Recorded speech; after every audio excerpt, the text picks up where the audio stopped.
nasihat kematian. Menurut ajaran Ustadz yang kemarin, nasihat yang terbaik adalah tentang kematian. Untuk itu kepada Ustadz Pak Koyun, waktu dan tempat kami persilakan. Assalamualaikum warahmatullahi wabarakatuh. Bapak merjuan mendapat kelapangan di sisi Allah Subhanahu wa Ta'ala. Amin. Salawat dan salam untuk arwah junjungan kita Nabi besar Muhammad sallallahu alaihi wasallam. Allahumma sholli ala sayyidina Muhammad wa ala sayyidina Muhammad. Kaum muslimin wal muslimat rahimakumullah. Kematian tidak asing bagi kita. Allah sudah katakan kullu nafsin zaikatul maut. Setiap yang mempunyai nyawa pasti akan merasakan kematian. Sebab Bapak Ibu, kita ini datang dari Allah dan pasti akan kembali kepada Allah. Kapan waktunya kita kembali kepada Allah kita tidak tahu, tapi Allah lah yang maha tahu tentang itu.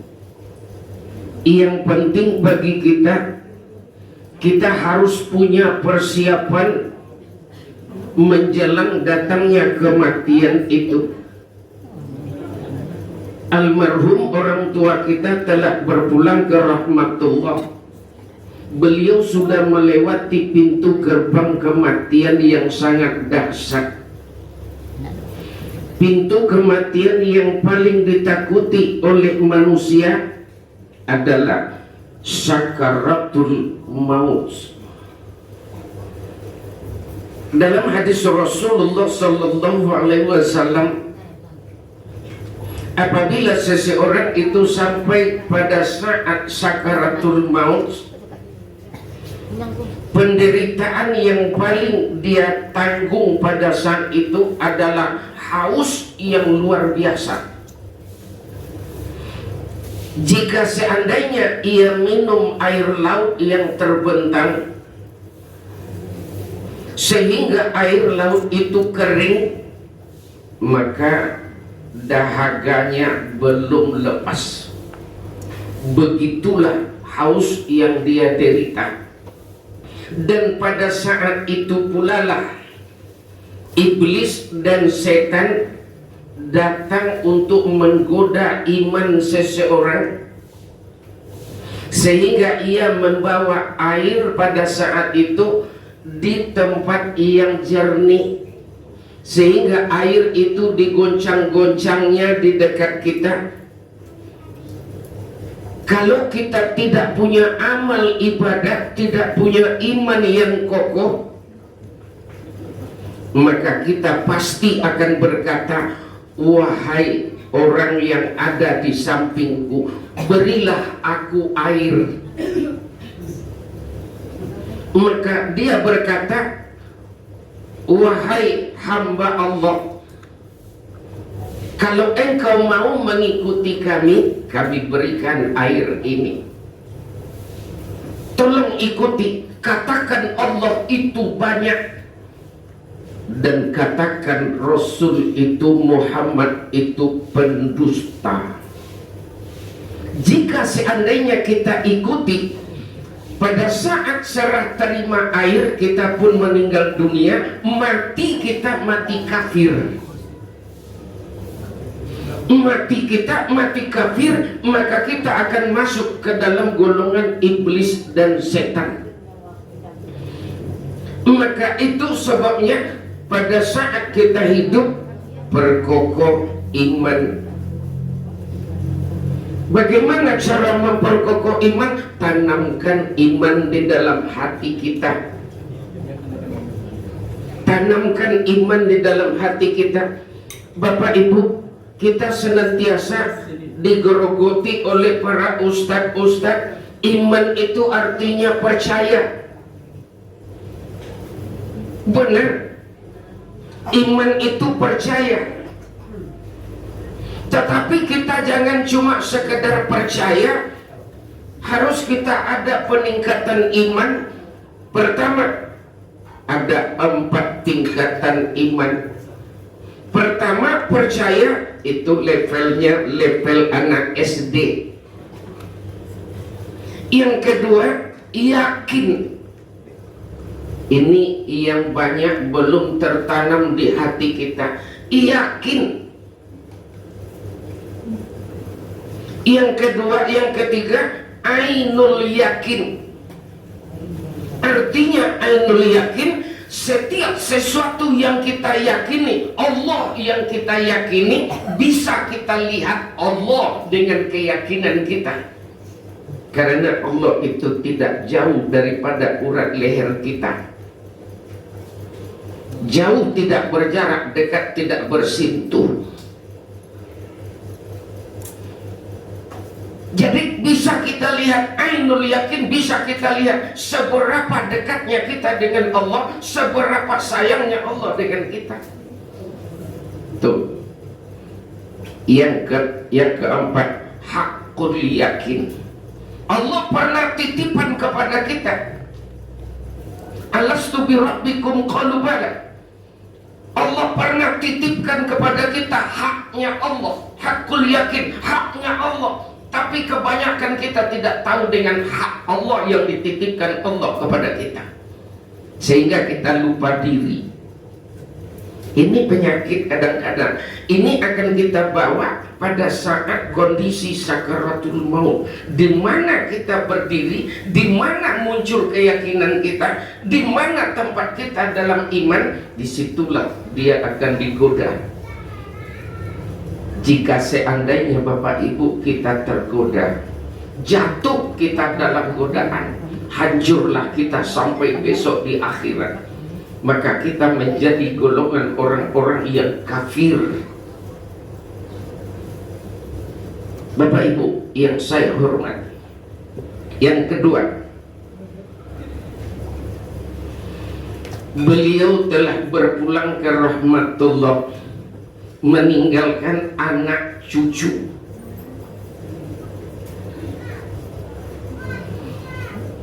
Kalau beliau di alam sana, walaupun kita sudah antarkan beliau ke kuburan, yang kita kuburkan itu apa? Yang kita kuburkan cuma jasad.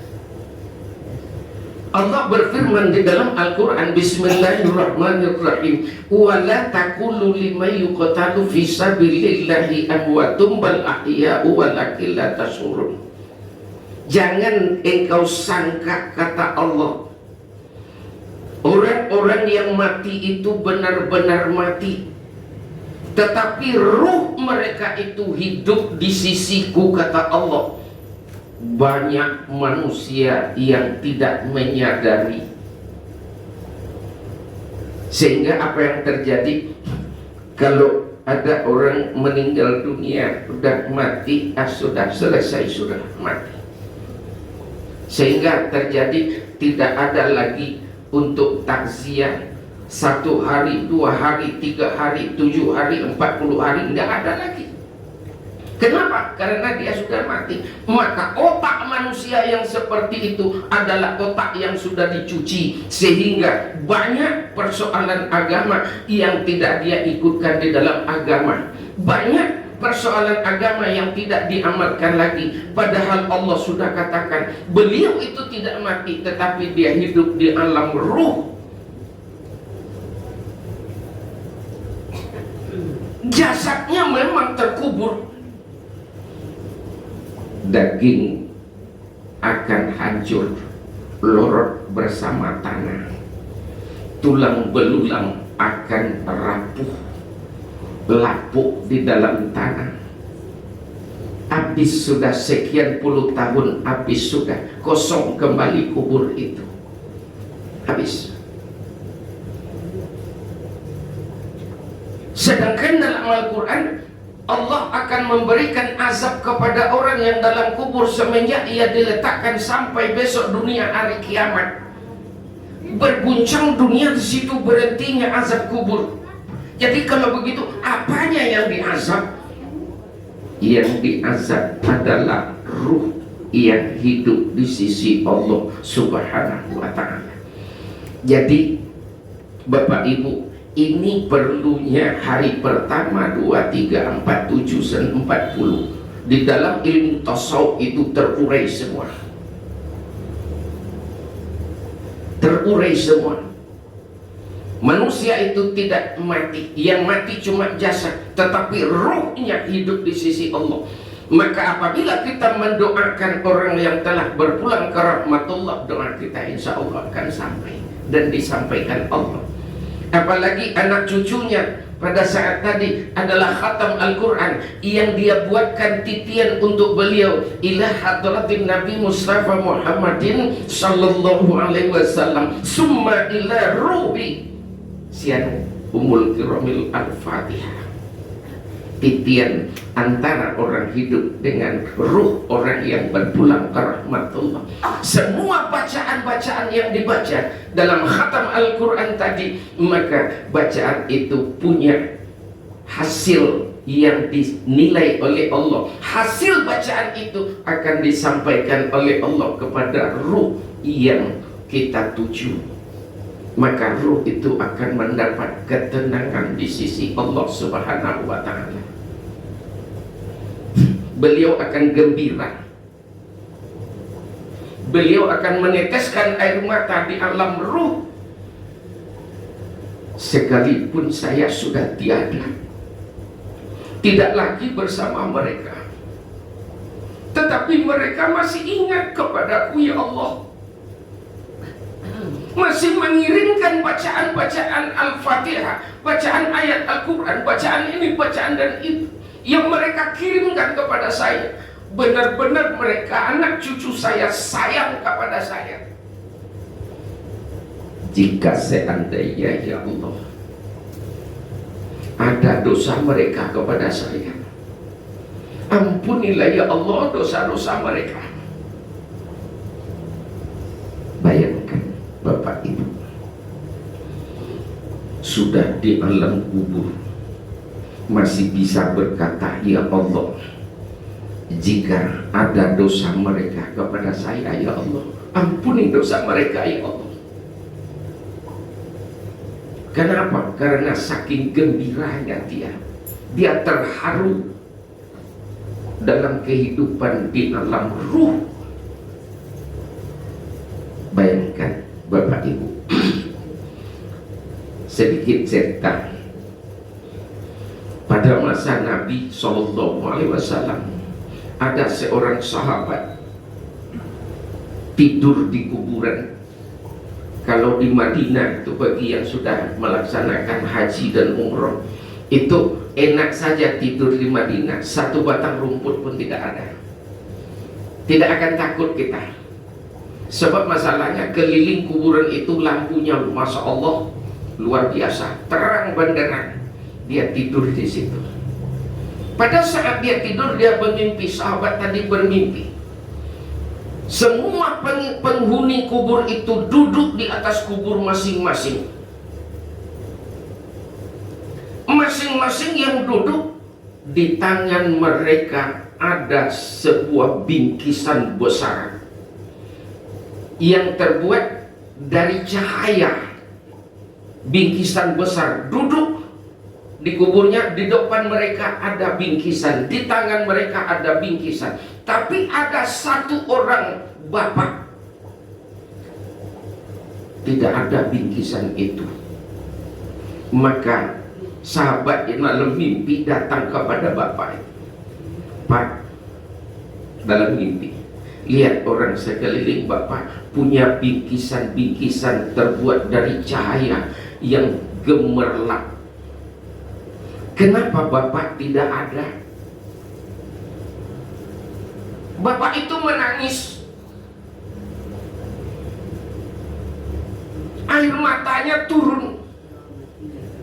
Apa katanya dalam mimpi? Nah, mereka itu punya anak yang ditinggalkan. Anak mereka mereka setiap saat berkirim Fatihah, setiap saat berkirim bacaan Al-Quran, setiap saat anaknya bersedekah untuk dia. Tapi saya meninggalkan anak, sepatah Fatihah pun tak pernah dia kirimi. Maka sebab itu saya miskin pada saat ini. Tidak ada yang bisa saya harap kepada anak saya. Tidak ada yang bisa saya harap kepada famili saya. Tidak ada yang bisa saya harap begini begitu dan segala macam. Menangis. Di dalam tangis tadi terharulah sahabat tadi. Terbangun. Akhirnya sahabat tadi pada waktu pagi mencari rumah bapak tadi. Ketemulah dia dengan anaknya.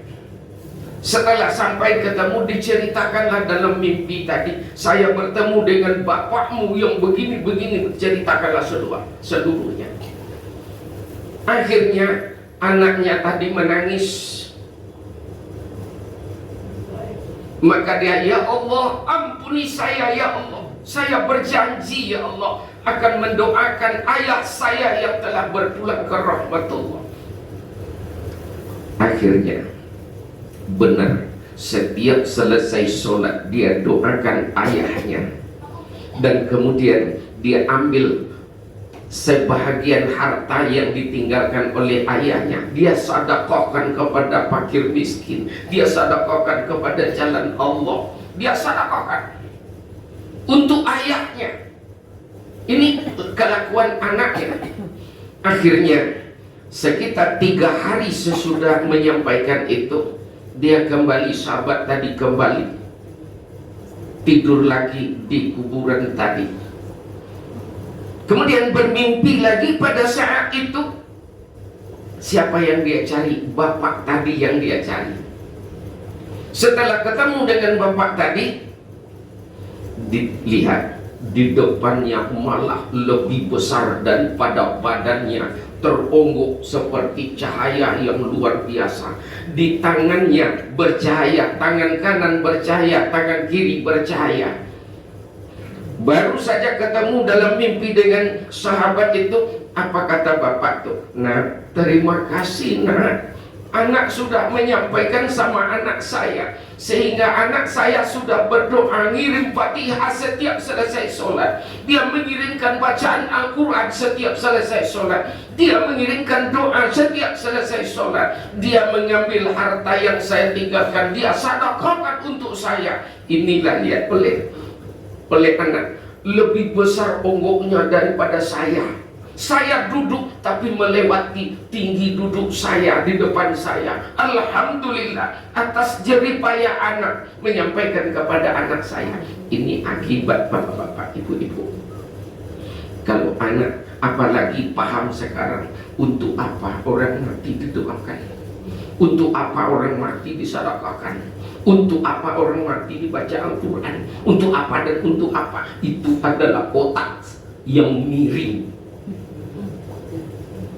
gila.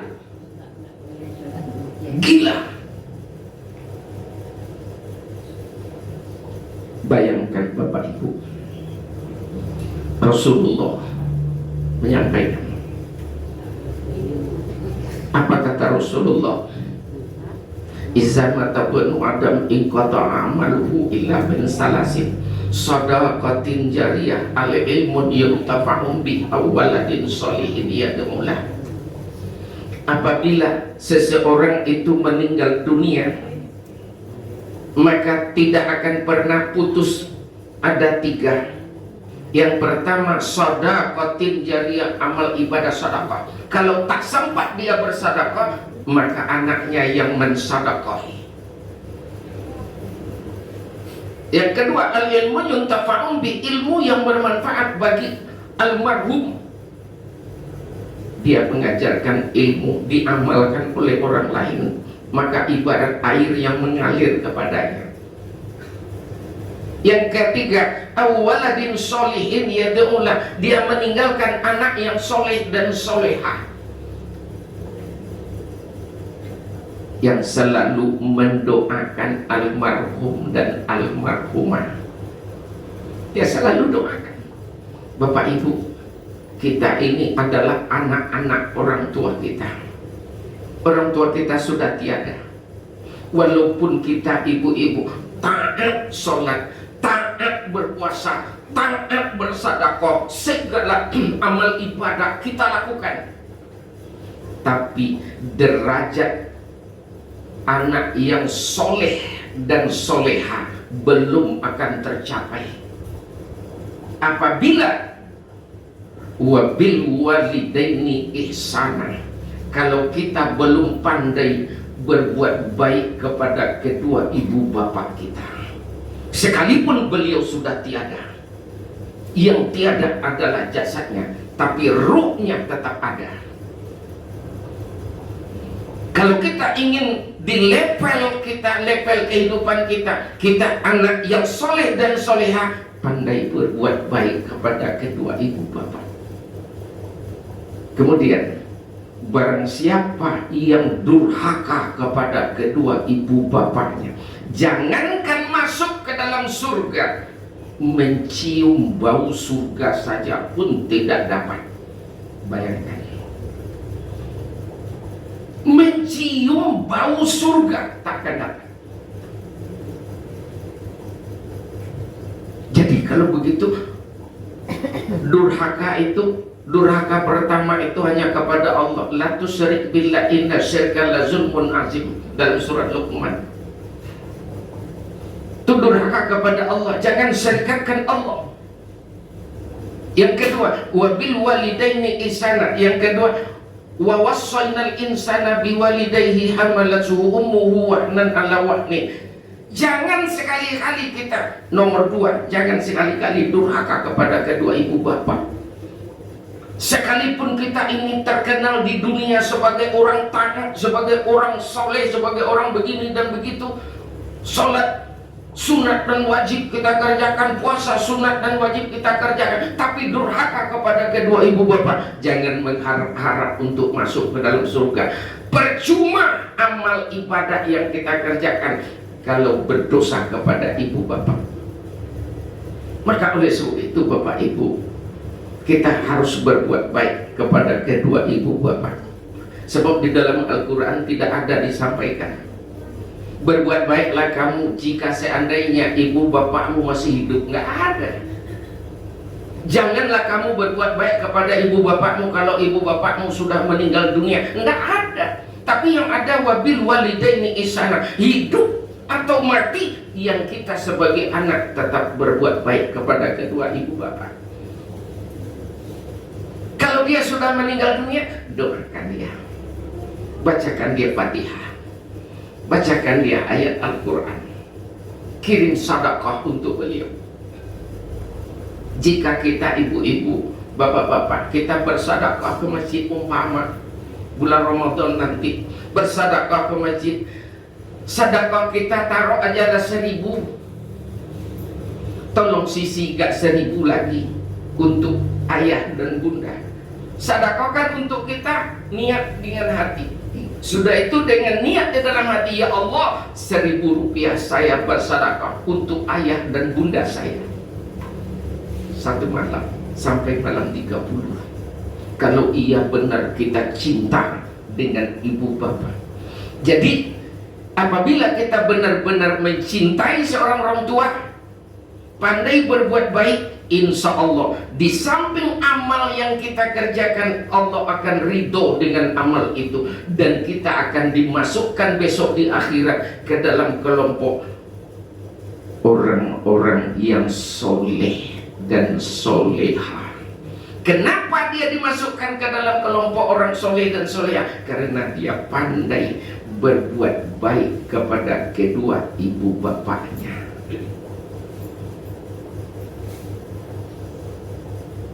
Bapak Ibu yang saya hormati, maka soal itu kita sebagai anak yang ditinggalkan, supaya keridhaan Allah itu sampai kepada kita, cintai ibu bapak kita sekalipun beliau sudah tiada, tetapi ruhnya mana tahu. Biasanya bapak ibu, biasanya saya bisa melihat ruh beliau duduk di tengah-tengah ini. Biasanya begitu. duduk dia, saya bisa melihat biasanya. Kadang contoh macam ini, dia duduk di sini, duduk jelas seperti kita duduk, tetapi dia tidak bisa berbicara apa-apa. Dia hanya melihat, dia melihat sekeliling. Bayangkan ibu-ibu, pada saat sakaratul maut sudah selesai, dia telah berpulang ke rahmatullah. Orang sudah bacakan inna lillahi wa inna ilaihi raji'un. Ruh itu dibawa sampai ke hadapan Allah. Jasad sudah terbujur, dibawa. Apa kata Allah? Turunkan kembali ruh itu. Maka didudukkanlah dia di dekat ubun-ubun. Maka ruh orang itu akan tahu siapa yang ada di keliling dia. Dia akan tahu, cuma tidak bisa berbicara. Dia akan tahu sianu. Tahu dia. Orang yang ada di keliling dia, di keliling jasadnya itu tahu. Anak-anaknya yang duduk situ dia tahu, istrinya duduk situ dia tahu. Cuma apa yang ingin dikatakan, semua sudah terbatas. Jadi kita juga begitu nanti. Itu kan kita alami, insya Allah.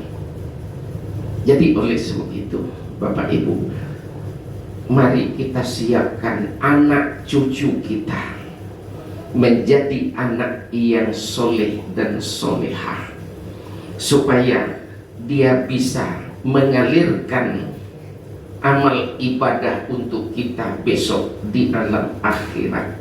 Karena anak dengan orang tuanya tidak akan pernah terputus silaturahminya sampai dunia kiamat. Nggak akan pernah terputus, dia tetap tersambung. Anak, istri, suami, cucu tidak akan pernah terputus. Itu terjalin dengan bagus, sekalipun di alam sana terjalinnya. Jadi itu gunanya mendalami itu gunanya ilmu tasawuf. Ilmu tasawuf, supaya kita tahu jangan hanya level kulit-kulitnya saja yang kita alami. Isinya belum tentu kulitnya boleh mulus, tapi isinya busuk kita tidak tahu. Tapi kita harus mulai dari kulitnya mulus sampai kepada isinya luar biasa manisnya. Ini yang kita cari, Bapak Ibu. Jadi bentuklah anak kita menjadi anak yang soleh, supaya apalagi jangan dia tertular oleh paham-paham sekarang. Jangan ia dirasuki oleh paham-paham yang anti dengan persoalan kematian. Anti. Banyak sekarang paham-paham sesat. Jadi oleh sebab itu kita perlu didik anak cucu kita supaya dia menjadi awaladin solihin yad'ulah, menjadi anak yang soleh dan solehah. Mudah-mudahan Allah membukakan hati kita semua. Semoga anak cucu kita menjadi anak yang soleh dan solehah. Amin ya rabbal alamin. Lebih dan kurang saya mohon maaf. Wabillahi taufiq wal hidayah. Assalamualaikum warahmatullahi wabarakatuh. Waalaikumsalam warahmatullahi wabarakatuh. Alhamdulillahirrabbilalamin. Sama-sama kita mendengarkan nasihat kematian, dan insya Allah kita akan mempersiapkan saat-saat datang kepada kita. Dan juga kita diingatkan tadi, yang berpisah itu adalah jasad, ruh kita masih tetap berhubungan, terutama istri dan anak-anak. Selalulah saling doa mendoakan. Insya Allah kami ribuan terima kasih kepada Pak Ustadz atas nasihat kematian, dan juga terima kasih kepada bapak-bapak, ibu-ibu yang telah memenuhi undangan ahli baik. Untuk itu ahli baik mengucapkan terima kasih, dan ahli baik dengan ini bersedekah makanan. Kami mohon silahkan dicicip makanan ala kadarnya, dan juga makan siangnya. Terima kasih atas perhatiannya. Yaitu kami ucapkan terima kasih. Assalamualaikum warahmatullahi wabarakatuh.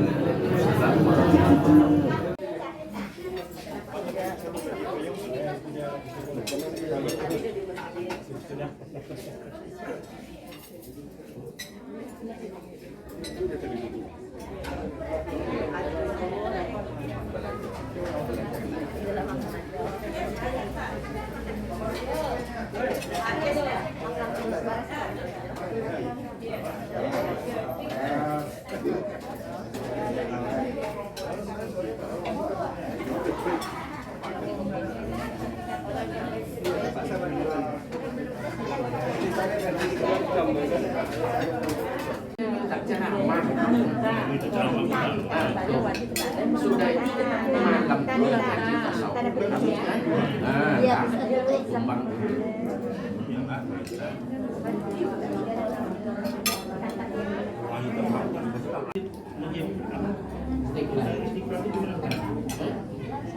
Pengajian ada? Pengajian.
Belum, ntar lagi lah.